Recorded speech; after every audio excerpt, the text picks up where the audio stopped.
Et cette nouvelle vie-là, c'est quoi? Ma nouvelle vie, c'est un rythme plus tranquille. C'est un rythme moins effréné. C'est stressant, hein? Ouais.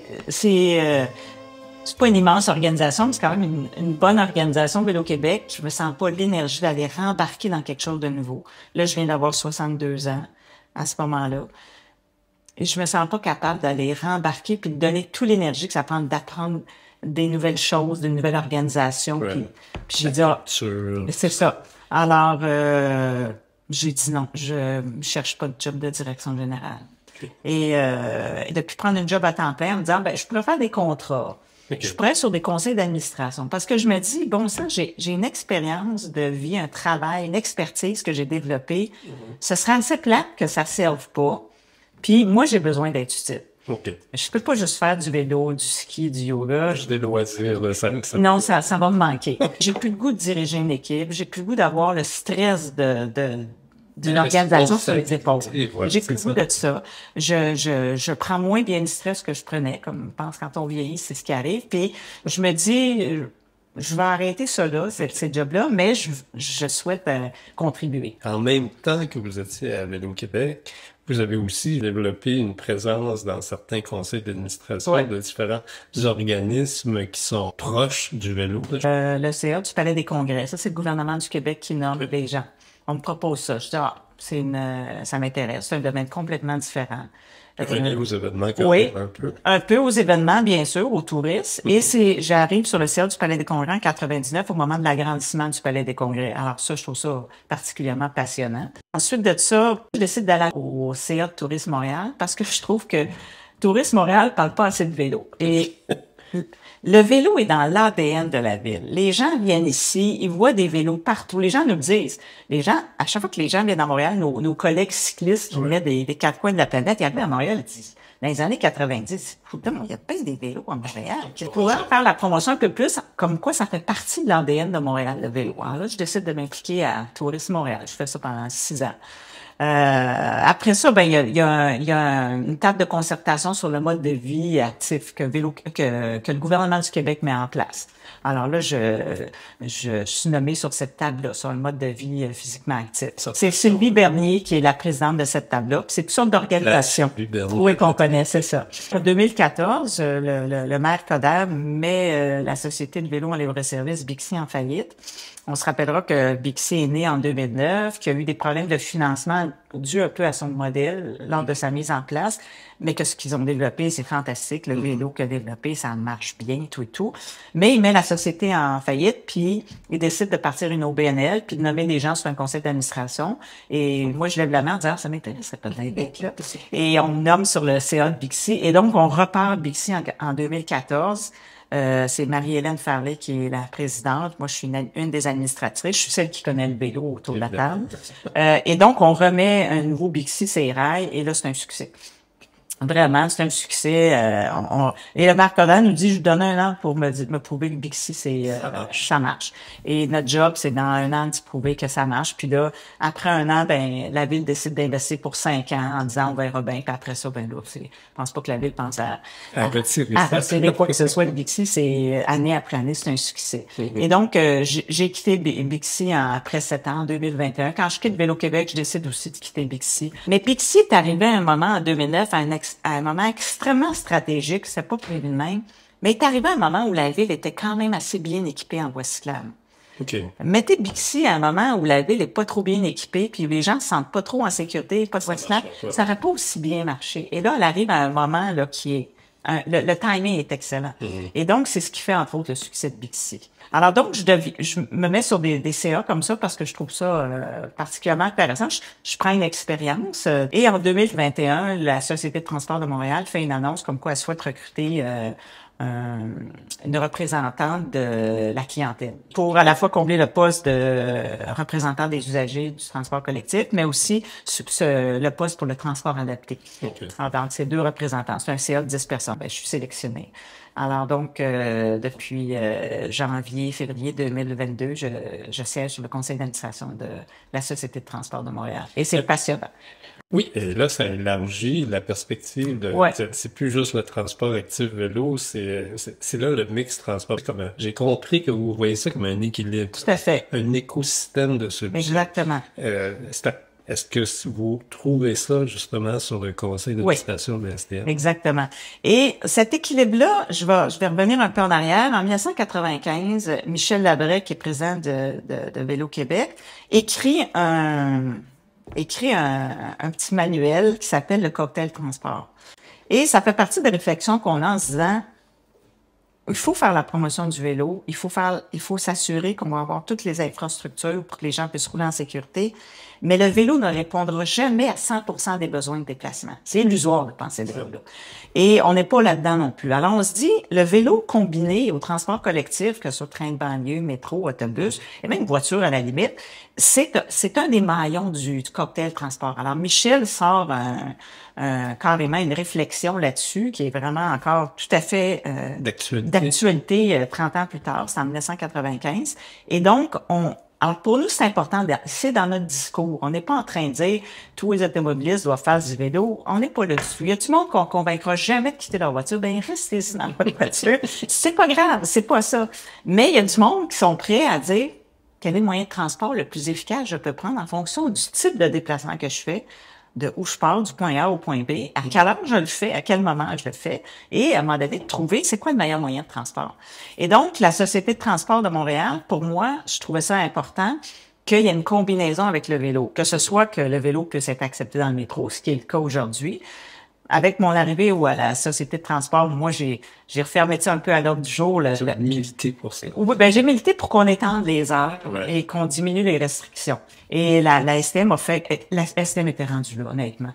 J'ai peut-être amené ça à l'agenda, mais j'ai pas eu à convaincre longtemps mes collègues de la STM. C'était mature. Ouais. C'était mature. Là, on était rendu là à se dire, ben oui, effectivement, là, alors même, c'est rendu maintenant que 4 mois pendant l'été, il n'y a aucune restriction, sauf pendant des très gros événements sur certaines portions du réseau. Alors donc, ça a beaucoup changé à la STM. On n'est plus à l'époque de c'est dangereux le vélo dans le métro, tout ça. Pas du tout. On est rendu à l'époque du cocktail transport. Donc, moi, les enjeux de mobilité m'ont toujours interpellé. Oui, le vélo combiné à d'autres moyens de transport. Donc, c'était une suite logique pour moi, la Société de transport de Montréal, d'aller continuer de faire l'action. Parce que le vélo, là, j'ai donné. Si je veux pas avoir à répéter les mêmes cassettes, il faut que j'aille dans d'autres. Entendre les mêmes arguments. Et entendre les mêmes arguments, il faut que j'aille dans d'autres choses connexes, mais qui est, dans le fond, pour moi, dans un écosystème commun. Et le transport collectif, pour moi, encore là, je le répète, avec les enjeux de changement climatique, avec les enjeux de financement des infrastructures aussi, on a des questions à se poser. Les voitures et les camions endommage beaucoup les routes, ça coûte très cher. Alors, c'est tout ça. Puis la question de la santé. Donc, le vélo, c'est un moyen de se tenir en santé, bien sûr, de se déplacer à moindre coût, en étant moins polluant aussi, puis en rejoignant nos enjeux de transport durable. Transport collectif, c'est pareil. Ça va dans le même sens. Alors, c'est pour ça que j'ai rejoint ce CA-là et j'adore ça. C'est plein de défis, c'est plein d'embûches. Mais c'est ça que j'aime.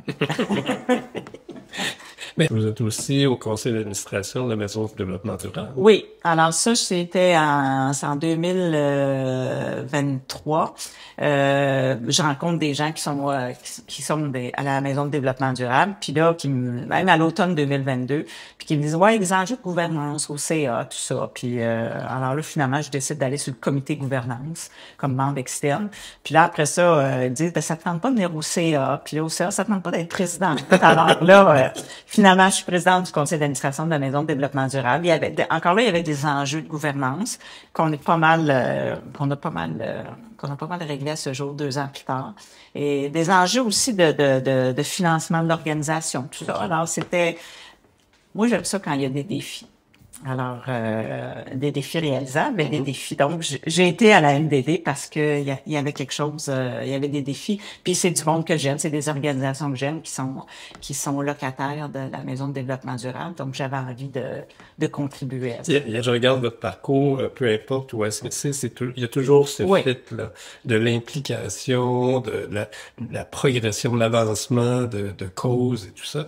Puis dans un environnement c'est de l'environnement, c'est de la santé, c'est de la sécurité, ce genre de choses.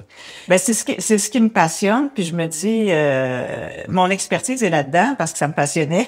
C'est évidemment, c'est un cercle vicieux, là, mais c'est sûr que c'est là-dedans que je veux continuer à m'impliquer. Puis là, l'automne dernier, ben, je me dis que je pourrais être sur un troisième CA parce que je trouvais que c'est un peu tranquille, alors que j'avais encore d'énergie pour un troisième CA. Donc là, je viens de rentrer sur un nouveau CA qui s'appelle la Sauverdi, qui est moins connu.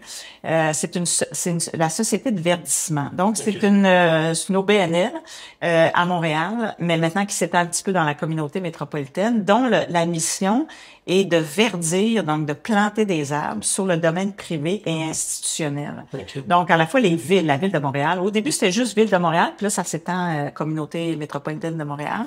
Et donc, c'est de pouvoir, on sait que le verdissement, puis d'avoir une canopée plus importante, ça contribue à réduire les effets néfastes des changements climatiques, des îlots de chaleur, tout ça.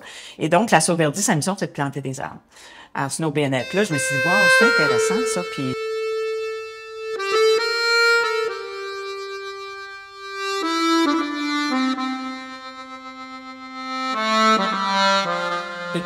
Quelle a été la contribution, disons, parce qu'on a parlé qu'il y avait une section recherche, développement d'ingénierie urbaine, finalement, à Vélo-Québec. Si on disait qu'au début, c'est juste, il y avait la personne responsable des pistes cyclables associée au parc. Là. À la ville de Montréal, oui. Est-ce que l'influence de Vélo-Québec sur ça va faire en sorte que ça se développe? Oui. Puis de quelle manière ça s'est passé? Ben, en fait, c'est que je me souviens, en 2005, la Ville de Montréal nous demande, c'est Gérald Tremblay qui est mal, demande, pouvez-vous nous faire un plan, parce que ça faisait partie de nos revendications, en disant, écoutez, le centre-ville, ça n'a pas de sens, là. On n'arrive pas à atteindre le centre-ville à vélo. Tout ce qu'il y avait, c'est la piste Berry. Ouais. Là, on est en 2004-2005. La seule piste qui s'amène au centre-ville, c'est la rue Berry, puis le reste, c'est des pistes dans le Vieux-Montréal, le canal de la Chine, tout ça.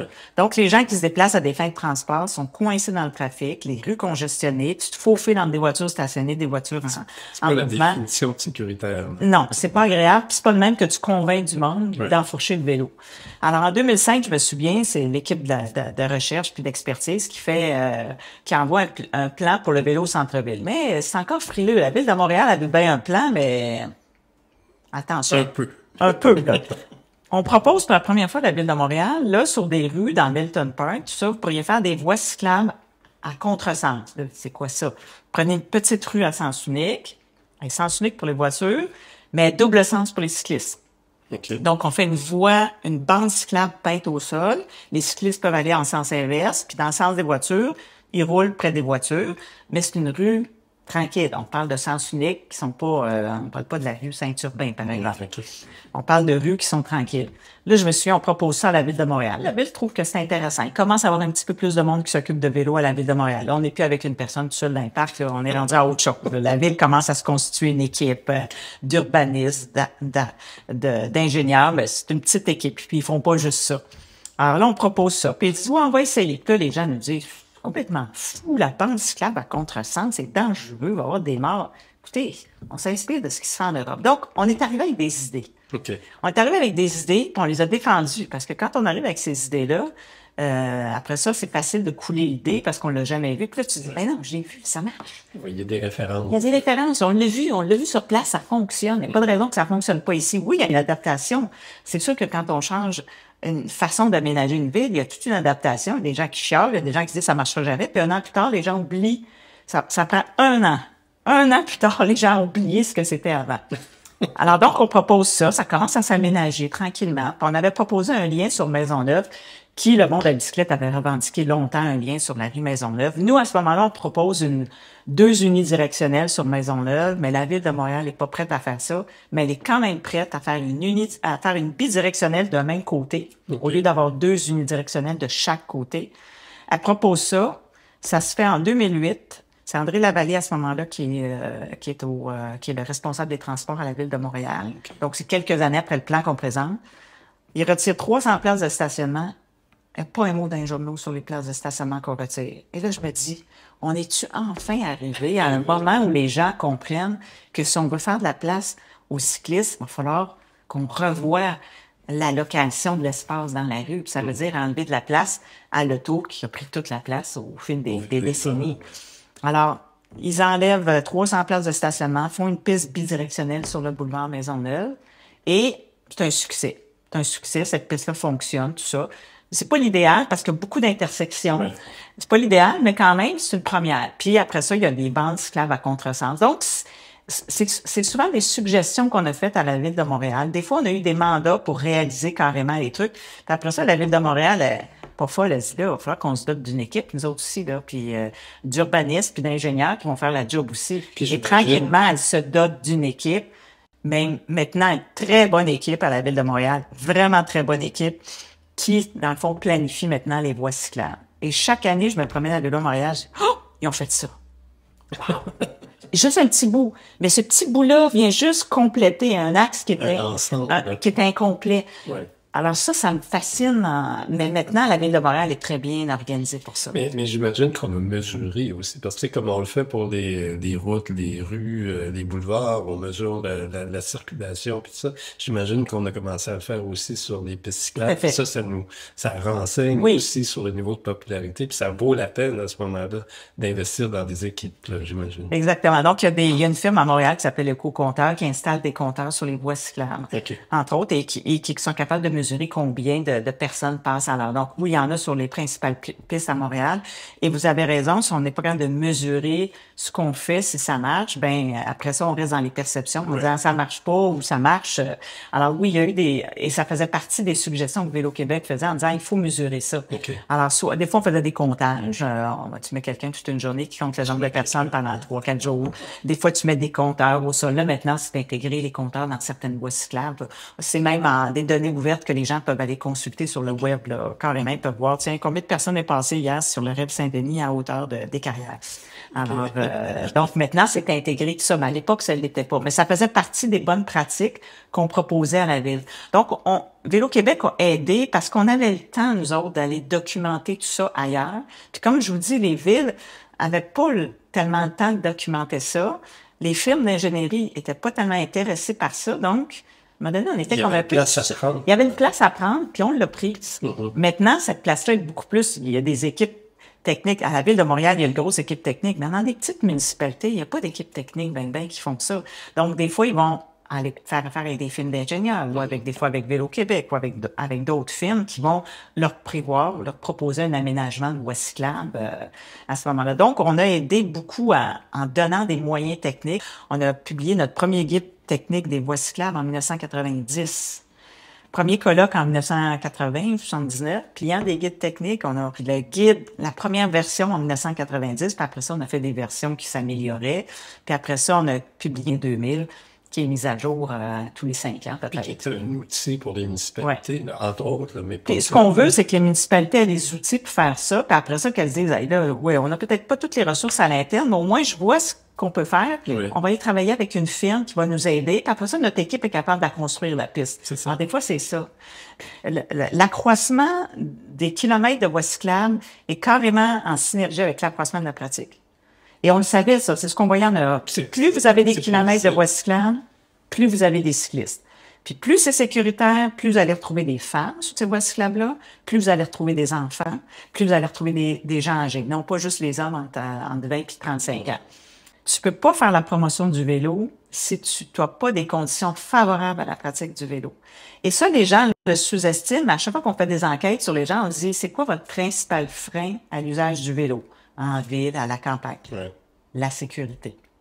C'est le principal frein. Si vous voulez pas que le vélo se développe, assurez-vous qu'ils pourront pas rouler en sécurité. Vous allez être sûr que le vélo se développera pas. Là où le vélo s'est développé, c'est parce qu'on a mis en place des infrastructures cyclables. On a réduit souvent la place de la voiture. On a réalloué l'espace urbain de façon différente. Pas tout à la voiture avec un petit bout pour le vélo. On a réalloué ça de façon plus équitable.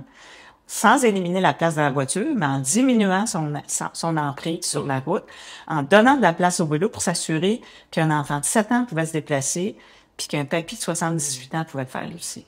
Et c'est comme ça qu'on est capable de dire qu'on offre des conditions sécuritaires de pratique. Sans ça, le vélo pourra jamais progresser. Et ça, on l'apprend rapidement quand on va voir ce qui se fait en Europe, sur les pays où ça marche, puis les pays où ça ne marche pas. Et c'est clair. Je vois l'exemple des Pays-Bas. Exactement. Mais les Pays-Bas, au début des années 70, c'était un enfer automobile, comme toute l'Europe l'était.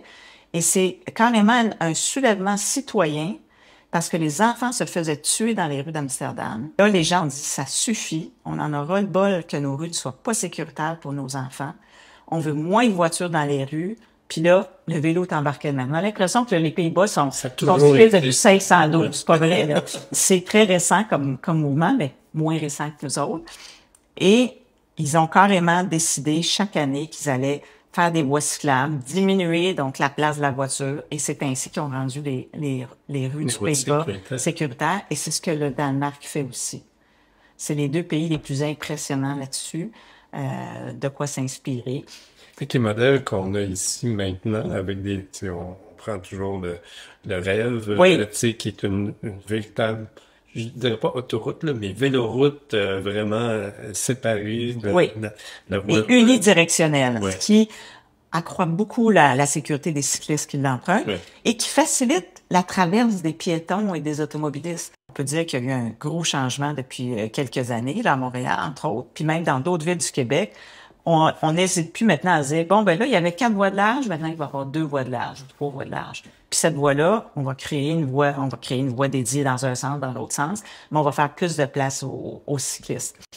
Alors donc, ces conditions-là gagnantes pour un accroissement de la pratique cycliste, c'est la sécurité. Donc, la sécurité sur des voies cyclables, ben, toute voie cyclable traverse une intersection. Oui. Pour que l'intersection soit sécuritaire, c'est l'aménagement urbain. Mais une fois qu'on sait ça, on change pas une ville en 5 ans. Ça prend 20 ans de changer une ville.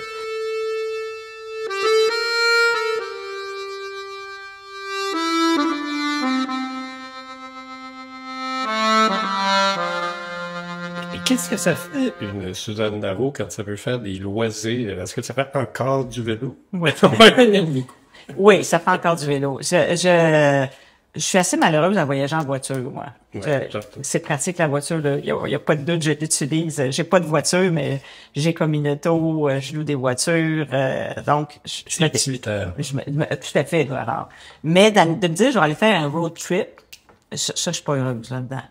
Moi, ça m'endort, l'auto, ça m'amortit. Donc là, je suis en train de planifier mon prochain voyage de vélo. Je m'en vais en Grèce. J'aime planifier. L'automne dernier, j'ai fait Lyon-Nice à vélo. Avec des amis, on s'en va dans la vallée du Niagara cet été, une semaine. On s'organise une petite gang, on s'en va faire du vélo là.